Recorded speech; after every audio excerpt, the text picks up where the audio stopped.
Selamat malam dan selamat bertemu kembali dalam Renungan Malam God's Amazing Grace atau Kasih Karunia Allah yang mengagumkan oleh Ellen G. White tanggal 17 Agustus 2026. Mari kita berdoa.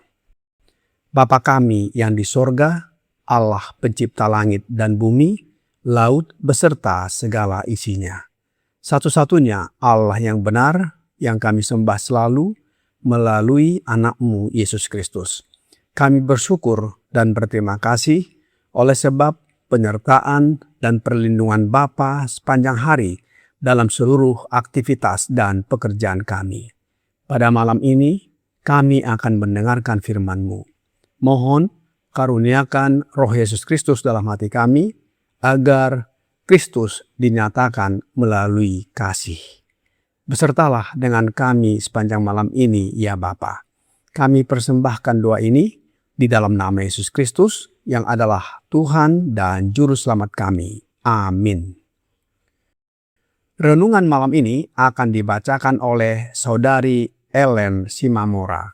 Kepada Saudari Ellen, kami persilahkan. Selamat malam saudara-saudara yang kekasih dalam Yesus Kristus. Renungan malam pada hari ini Senin tanggal 17 Agustus 2026 berjudul Dinyatakan Melalui Kasih. Ayat inti terdapat dalam Yohanes 13 ayat 34 dan 35. Aku memberikan perintah baru kepada kamu, yaitu supaya kamu saling mengasihi, sama seperti aku telah mengasihi kamu, demikian pula kamu harus saling mengasihi. Dengan demikian semua orang akan tahu bahwa kamu adalah murid-muridku, yaitu jikalau kamu saling mengasihi. Rantai emas kasih yang mengikat hati orang-orang percaya dalam kesatuan, dalam ikatan persekutuan dan kasih, serta dalam persatuan dengan Kristus dan Bapa, menyempurnakan hubungan itu dan memberikan kepada dunia suatu kesaksian tentang kuasa kekristenan yang tidak dapat disangkal. Setan memahami kuasa kesaksian semacam itu sebagai suatu bukti kepada dunia tentang apa yang dapat dilakukan oleh kasih karunia dalam mengubahkan tabiat.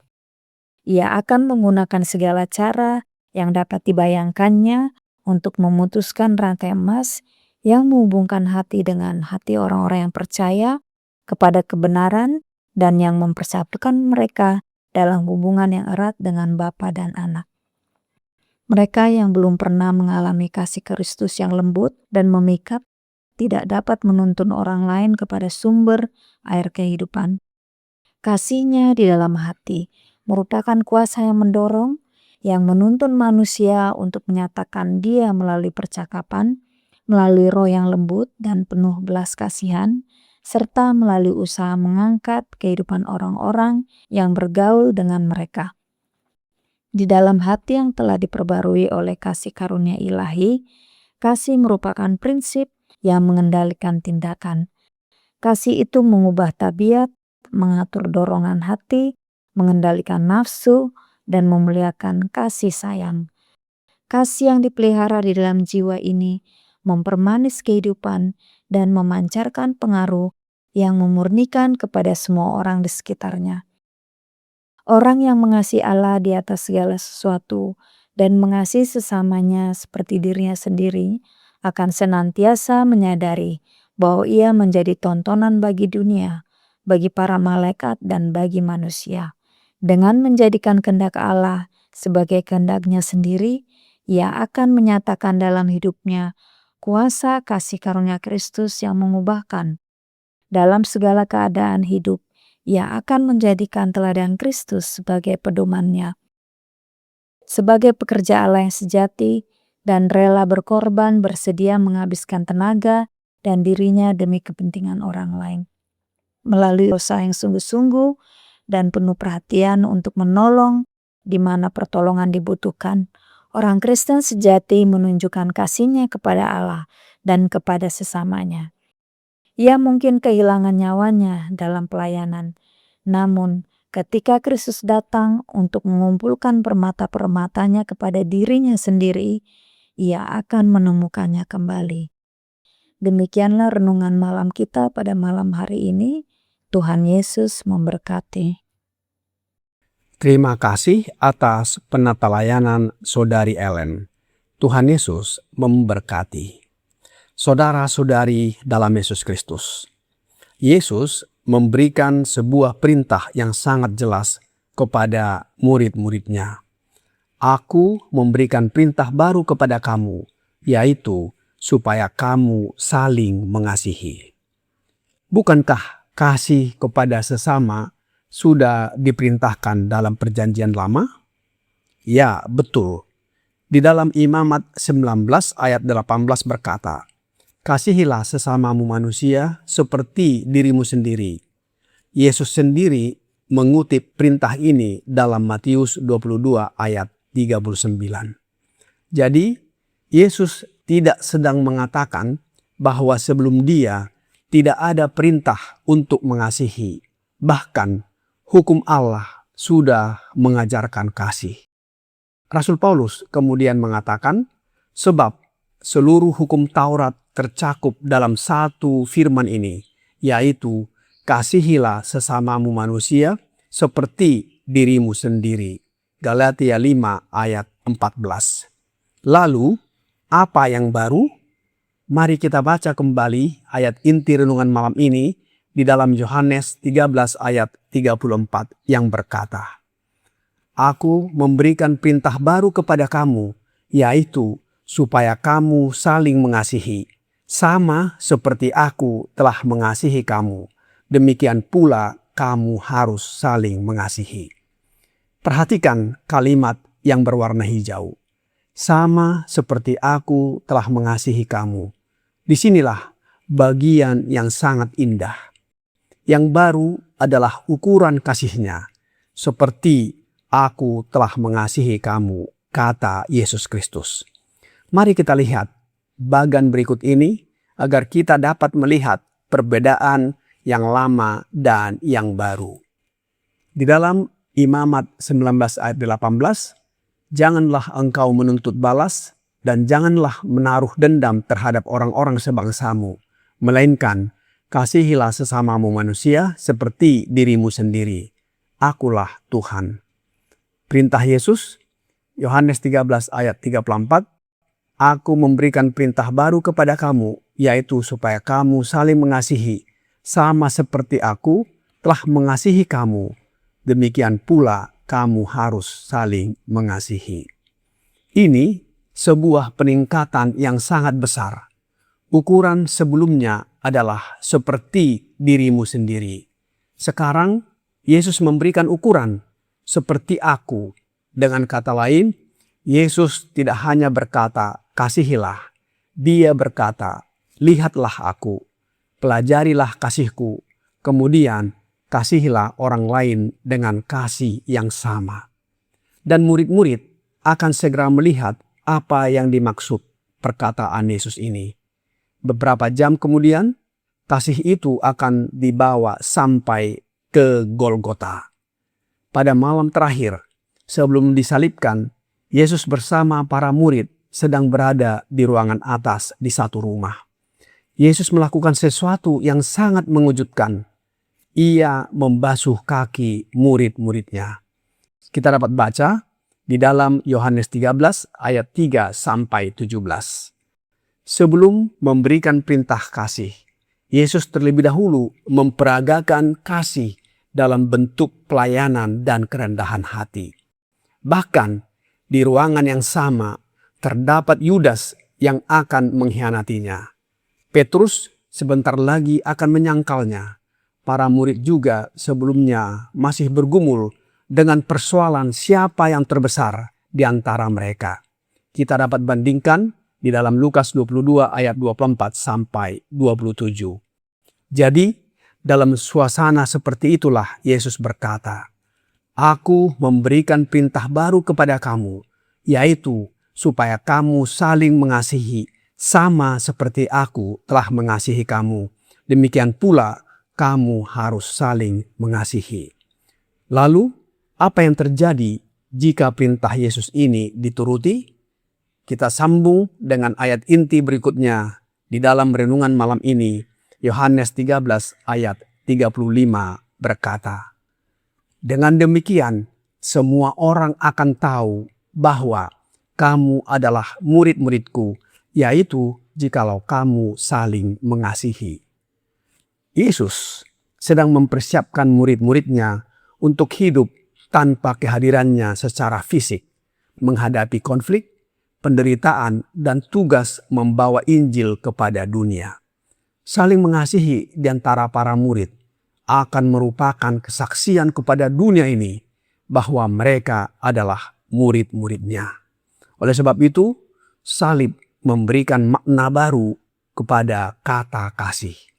Inilah inti penjelasan roh nubuat di dalam The Desire of Ages, halaman 677, paragraf 2 yang berkata, "Bagi para murid, perintah ini baru karena mereka belum saling mengasihi sebagaimana Kristus telah mengasihi mereka." Ia melihat bahwa gagasan dan dorongan baru harus mengendalikan mereka, bahwa prinsip-prinsip baru harus dipraktikkan oleh mereka. Melalui hidup dan kematiannya, mereka akan menerima konsep kasih yang baru. Perintah untuk saling mengasihi memiliki makna baru dalam terang pengorbanan dirinya. Kasih ini adalah rantai emas yang mempersatukan para murid. Renungan malam ini memberikan penjelasan yang indah sebagaimana di dalam halaman 237 paragraf 2 yang berkata, "Rantai emas kasih yang mengikat hati orang-orang percaya dalam kesatuan, dalam ikatan persekutuan dan kasih, serta dalam persatuan dengan Kristus dan Bapa, menyempurnakan hubungan itu dan memberikan kepada dunia suatu kesaksian tentang kuasa kekristenan yang tidak dapat disangkal." Setan berusaha menghancurkan persatuan dan kasih di antara orang percaya karena kesaksian hidup mereka menjadi bukti nyata bahwa kasih karunia Allah mampu mengubah karakter mereka. Ia berupaya memutus hubungan yang menyatukan hati orang percaya dengan sesama serta dengan Bapa dan Anaknya Yesus Kristus. Apa yang menggerakkan Kristus dan umat Allah dapat mengasihi Allah dan sesama manusia? Selanjutnya, roh nubuat di dalam The Desire of Ages, halaman 677, paragraf 2 berkata, "Seluruh karya kasih karunia adalah satu pelayanan kasih yang terus-menerus, upaya penyangkalan diri dan pengorbanan diri. Selama setiap jam perjalanan Kristus di bumi, kasih Allah mengalir darinya dalam aliran yang tak terbendung. Semua orang yang dipenuhi rohnya akan mengasihi sebagaimana Dia mengasihi." Prinsip yang menggerakkan Kristus akan menggerakkan mereka dalam segala interaksi mereka satu sama lain. Saudara-saudari dalam Yesus Kristus, kutipan ini sangat penting kita ketahui dan hidupkan. Mengapa Yesus dapat mengasihi sesama? Karena Yesus memiliki roh daripada Bapanya. Mengapa kita dapat mengasihi sesama?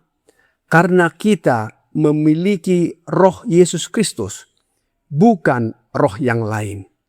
Jadi kita lihat patron daripada saling mengasihi ini.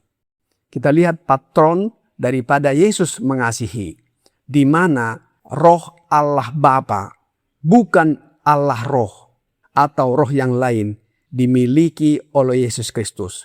Dan roh Yesus Kristus diberikan kepada kita sebagai umat-umatnya yang percaya, sebagai murid-muridnya. Dan ketika kita memiliki roh Kristus, maka kita juga memiliki roh Allah Bapa. Kasih karunia adalah pelayanan kasih yang ditunjukkan melalui penyangkalan diri dan pengorbanan diri. Kristus menjadi teladan dalam mengasihi tanpa batas orang yang dipenuhi kasih karunia-Nya, yaitu Roh-Nya. Roh Yesus Kristus akan mengikuti teladan Yesus dan menjadikan kasih Kristus sebagai dasar dalam berhubungan dengan sesama dan juga mengasihi Allah Bapa dan Yesus Kristus, Anak-Nya. Kasih bukan hanya sesuatu yang kita katakan. Kasih adalah Kristus yang dinyatakan melalui kehidupan kita. Kiranya renungan malam ini membawa pembaharuan dan sukacita bagi kita. Tuhan Yesus memberkati. Mari kita berdoa. Bapa kami yang di sorga, terima kasih atas firman-Mu yang mengingatkan kami bahwa Yesus memberikan perintah baru agar kami saling mengasihi. Perintah baru ini tidak mengganti perintah lama, melainkan bagaimana kami mengasihi sesama kami sama seperti Yesus mengasihi. Oleh sebab itu ya Bapa, kami mohon curahkan roh anak-Mu Yesus Kristus dalam hati kami, agar kami dapat mengasihi sama seperti Yesus mengasihi.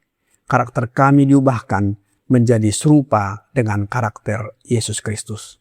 Dan bila mana Yesus Kristus datang kembali, kami siap menyambutnya dan diangkat masuk ke dalam kerajaan sorga. Kami serahkan hidup kami ke dalam tangan-Mu sepanjang malam ini ya Bapa. Mohon ampuni kami atas segala dosa dan pelanggaran yang kami lakukan. Kami persembahkan doa ini di dalam nama Yesus Kristus yang adalah Tuhan dan Juru Selamat kami. Amin.